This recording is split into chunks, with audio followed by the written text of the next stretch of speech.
జోష్న చెంప పగలగొట్టి మా కుటుంబాలను విడతీయాలని చూడకు అంటూ ఊహించని షాక్ ఇచ్చిన దశరథ. మరిదంతా ఎలా జరగబోతుంది?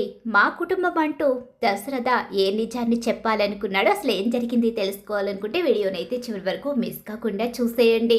జోష్న నిజస్వరూపం బయటపడాలని కోరుకునే వాళ్ళు వెంటనే మా వీడియోనైతే లైక్ చేసేయండి.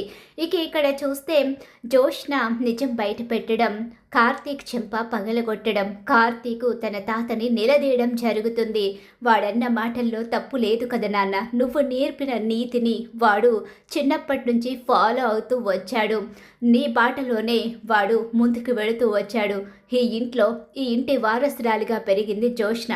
కానీ ఎప్పుడూ కూడా నువ్వు నేర్పిన నీతిని కానీ మన ఇంటి ఆచారాలు సాంప్రదాయాలు మనకంటూ మంచితనం మానవత్వం ఉంది అన్న విషయాన్ని మర్చిపోయి మాట్లాడుతుంది. నిజమేరా, నేను నేర్పిన నీతి కారణంగానే ఈరోజు నేనే నిన్ను కొట్టే పరిస్థితి ఏర్పడింది. తప్పు చేశానురా, నిజంగానే తప్పు చేశాను.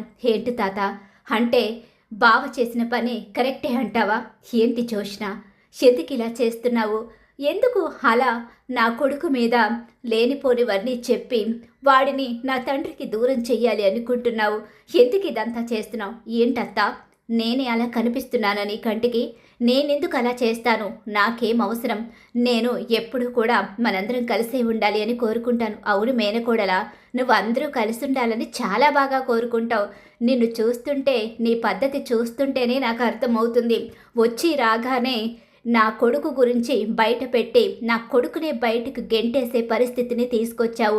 నేనేదో నా భార్యతో నా కొడుకుని ఈ ఇంట్లో ఎవరు ఏమంటారో అలా అన్నప్పుడు నా భార్య అండగా నిలబడుతుందని చెప్పేసి నా భార్యకి వచ్చి విషయాన్ని చెప్పాను. ఆ మాటలు విన్న నువ్వు వచ్చి మావయ్య గారి దగ్గర పెద్ద రచ్చ చేసి నా కొడుకుని దోషిని చేసి నిలబెట్టావు. అసలు ఏమనుకుంటున్నావు మా గురించి? అసలు మేమిక్కడ ఉండడమే నీకు ఇష్టం లేనట్టుగా మాట్లాడుతున్నావు. అంటే నా కొడుకు, నా భార్య, నా కోడలు ఇక్కడ ఉన్నారనే కదా ఈ ఇంట్లోంచి వాళ్లను తరిమేయాలనే చూస్తున్నావు. కానీ ఈ ఇంట్లో మీకెంత హక్కు ఉందో వాళ్ళకి అంతే హక్కు ఉందన్న విషయాన్ని మర్చిపోతున్నావు. ఏంటి మావయ్య, హక్కుల వరకు వెళుతున్నావు అంటే ఆస్తి కూడా సగం పంచివ్వమంటావా ఏంటి అని చెప్పి అంటూ ఉండగానే, ఏంటి జోష్న ఏం మాట్లాడుతున్నావు? మావయ్య ఏం మాట్లాడుతున్నాడు? నువ్వేం మాట్లాడుతున్నావు? హక్కుల గురించి అడిగితే ఆస్తుల గురించి అంటావేంటి? హక్కు అంటే ఆస్తి నుంచే వస్తుంది కదా. ఇప్పుడు హక్కు అంటున్నారు, రేపు ఆస్తిలో కూడా మాకు వాటా ఉందని వస్తారు. హలో పెద్ద మేడం గారు, మాకు ఆస్తులు అంతస్తులు అవసరం లేదు. మేము మానవత్వం, మంచితనం, ప్రేమ, అభిమానం, కుటుంబాల కలయిక గురించి మాత్రమే ఆలోచిస్తున్నాం. కుటుంబం సంతోషం కోసం మానవత్వం, మంచితనాన్ని నమ్ముకొని బ్రతుకుతున్నాం కాబట్టే ఈరోజు మా తాత చేతిలో నేను చెంపదెబ్బ తినే పరిస్థితి తెచ్చుకున్నాను. అదే నీలా నేను బ్రతకడం అయితే ఎవరేమైపోతే నాకేంటి? నా కుటుంబం ఎలా ఉంటే నాకేంటి? నేను రాజాలా బ్రతకాలని కోరుకుంటే నా జీవితం మరో రకంగా ఉండేది. అలా నేను ఏ రోజు ఆలోచించలేదు. నా కుటుంబం కోసమే ఆలోచించాను. నా కుటుంబ క్షేమం కోసమే నేను ఆరాటపడ్డాను. ఆ కుటుంబానికైనా ఈ కుటుంబానికైనా అండగా నిలబడాల్సిన వాడిని నేనే. ప్రస్తుతం ఉన్న సిచ్యువేషన్లో నువ్వు చేసే పనుల కారణంగా ఈ కుటుంబం ఎన్నో ఇబ్బందుల్ని ఎదుర్కొంటుంది. అలాంటప్పుడు నేనే ఈ కుటుంబానికి ఆ కుటుంబానికి తోడవ్వాలి. కాబట్టి రెండు కుటుంబాలని కలిపి ఉంచడమే కాదు, ఈ కుటుంబాలకి ఎలాంటి కష్టం రాకుండా చూసుకునే బాధ్యత కూడా నేనే మీదేసుకుని ఇప్పుడు ఇంతగా ఇబ్బంది పడుతున్నాను. నేను నా తాత సొంతగా పెరిగిన ఇంట్లోనే డ్రైవర్గా ఎందుకు బ్రతుకుతున్నాను? ఈ కుటుంబం కోసమే. నువ్వేదో అగ్రిమెంటు రాసావని నీ కింద బానిసగా బ్రతకాలని మాత్రం నేను అనుకోలేదు. బానిస బ్రతుకుతున్నాను అంటే కేవలం కుటుంబాల కోసం, ఈ కుటుంబ క్షేమం కోసం మాత్రమే బ్రతుకుతున్నాను. అది గుర్తు పెట్టుకుని మరొకసారి నోరు విప్పడానికి ట్రై చేయకు అని చెప్పేసి కార్తీకు గట్టిగానే వార్నింగ్ ఇస్తాడు. అర్థమైందా? అందరూ చెప్పిన మాటలు బుర్రకెక్కాయా? అయ్యో, దానికి ఏదో తెలియక చిన్నతనంతో అలా చెప్పింది. అదే ఆ దక్షిణామూర్తి ఈ ఇంటికి శత్రువు కదా. పాపం వాళ్ళ తాత రక్తం ఇచ్చేసరికి తన రక్తం మరిగిపోయింది. తాతకి శత్రువైతే తనకి శత్రువే కదా, అందుకనే ఇక ఇక్కడికి వచ్చి ఇలా మాట్లాడింది అంతే తప్ప దానికంటూ ఏమీ తెలీదు, దాన్ని ఎందుకు ఇబ్బంది పెడతారు అని చెప్పేసి అంటూ ఉంటుంది పారిజాతం.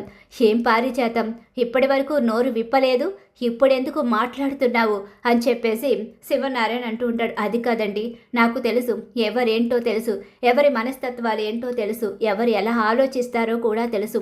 కానీ నేను చూచి చూడనట్టు ఎందుకు వెళ్ళిపోతున్నానంటే మారకుండా ఉంటారా, మార్పు రాకుండా ఉంటుందా అని ఎదురు చూస్తున్నాను. ఇంతకు మించి మరేదైనా ఆలోచన చేసినా, మరేదైనా ప్రయత్నం చేసినా ఊరుకునే ప్రసక్తే లేదు అని చెప్పేసి అంటూ ఉంటాడు.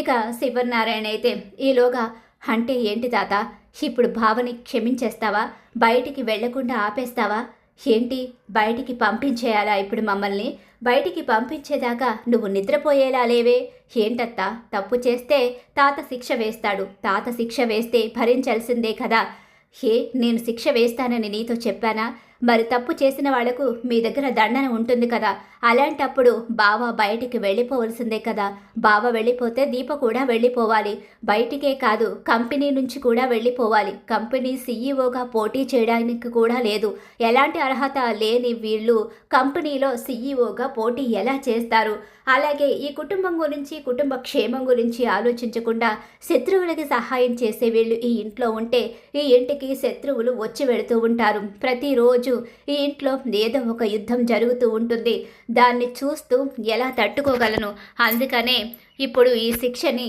మీరేం చేస్తారు, ఏంటి జోష్న, నేను ఓర్పుగా వింటున్నాను, ఇందాక నుంచి ఓర్పుగా చూస్తున్నాను, వాడు ఇంట్లోకి వచ్చి రాగానే ఆ దక్షిణామూర్తికి బ్లడ్ ఇచ్చిన విషయం గురించి బయట పెట్టావు, నాన్నని రెచ్చగొట్టావు, నాన్న వాడి చెంప పగలగొడుతూ ఉంటే నువ్వు చూస్తూ అలా నిలబడిపోయావు, ఇప్పుడు నాన్న అర్థం చేసుకున్నారు, వాడు ఎందుకు చేశాడో, ఏ కారణంగా ఇదంతా చేశాడో నాన్న తెలుసుకున్నారు, నాన్న తన తప్పు తను తెలుసుకుని కార్తీక్ విషయంలో తప్పు చేశానని, తను నేర్పించిన బాటలోనే కార్తీక్ నడుస్తున్నాడని అర్థం చేసుకుని నాన్న మౌనంగా నిలబడ్డారు, కానీ నువ్వు మాత్రం కార్తీక్ని దీపని బయటకు గెంటేయాలనుకుంటున్నావు, పోటీ ఉండకూడదని చెప్పి నువ్వు మాత్రమే గెలవాలని కోరుకుంటున్నావు, అసలు నువ్విలా ఎలా ఆలోచించగలుగుతున్నావు, ఏంటి డాడీ, నీకు నాకన్నా వాళ్లే ఎక్కువైపోయారా, వాళ్ళు ఇంట్లో ఉండకూడదు, సీఈఓ పోటీకి కూడా దీప ఉండకూడదనేసరికి చెంప పగలగొడతాడు దశరథ,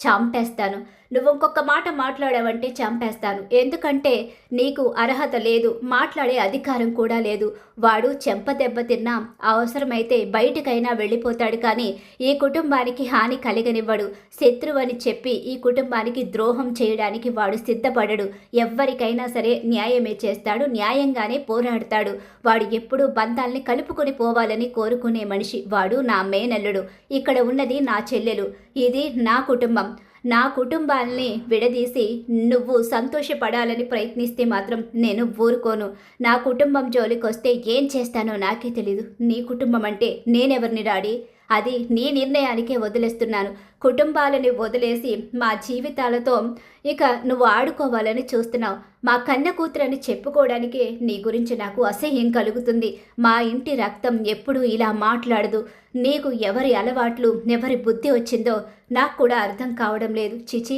ఏం బ్రతుకు, ఇంట్లో వాళ్ళ క్షేమం గురించి వాళ్ళ సంతోషం గురించి ఆలోచించకుండా నా కుటుంబాన్ని విడదీసి మమ్మల్ని దూరం చేసి మా అన్నా చెల్లెల్ని కలవకుండా చేసి నువ్వు గెలవాలని కోరుకుంటున్నావు, ఆ గెలుపు నీకు ఎప్పటికీ దొరకదు, నా మేనల్లుడికి ఇంట్లో ఏం చేసినా స్థానం ఉంటుంది, నా మేనల్లుడు తప్పు చేయడు, తప్పు చేసే మనిషి కాదు, నా మేనల్లుడి విషయంలో మరో మాట మాట్లాడి నువ్వు వాళ్ళిద్దరిని బయటకు గెంటాలని మరోసారి ప్రయత్నిస్తే మాత్రం మొదటిగా ఇంట్లోంచి వెళ్ళిపోయే వ్యక్తివి నువ్వే అవుతావు, కన్న కూతురని కూడా చూడను, తోడబుట్టిన చెల్లెలు వెళ్ళిపోతుంటేనే మౌనంగా నిలబడ్డాను, అలాంటిది కన్న కూతుర్ని బయటకు గెంటేయడానికి నేను కొంచెం కూడా ఆలోచించను, అది గుర్తు పెట్టుకుని ప్రవర్తిస్తే బాగుంటుంది, అంతేకాని నీ ఇష్టం వచ్చినట్టు నువ్వు చేస్తాను, నా చెల్లెల కుటుంబాన్ని నాకు దూరం చేస్తాను, మా నాన్నని ఒంటరి వాడిని చేస్తాను అంటే మాత్రం చూస్తూ ఇక్కడ ఊరుకోవడానికి ఎవ్వరూ సిద్ధంగా లేరు, ఇంతకాలం చిన్నపిల్లవని వదిలేశాను, నువ్వు చిన్నపిల్లవి కాదు, మనిషి ముందే మనిషిని నిలువున చంపేసే ఆడదాల్లా తయారయ్యావు. కాబట్టి ఒళ్ళు దగ్గర పెట్టుకుని ఇక్కడ ఉండాలి అంటే మౌనంగా ఉండమని చెప్పేసి దశరథ పెద్ద షాక్ ఇస్తాడు. అలా షాక్ ఇవ్వడంతో దెబ్బకి జోష్నకి అలాగే పారిజాతానికి కూడా ఊహించని షాక్ ఎదురవుతుంది. ఇక పారిజాతం కూడా నోరు విప్పకుండా మౌనంగా ఉండిపోతుంది. సుమిత్ర కూడా మీ డాడీ చెప్పినట్టే నేను కూడా చెప్తున్నాను, మీ డాడీ మాటే నా మాట అని చెప్పేసి సుమిత్ర కూడా చెప్పడం, అలాగే శివనారాయణ మౌనంగా ఉండడంతో ఊహించని షాక్ ఎదురవుతుంది జోష్నకి.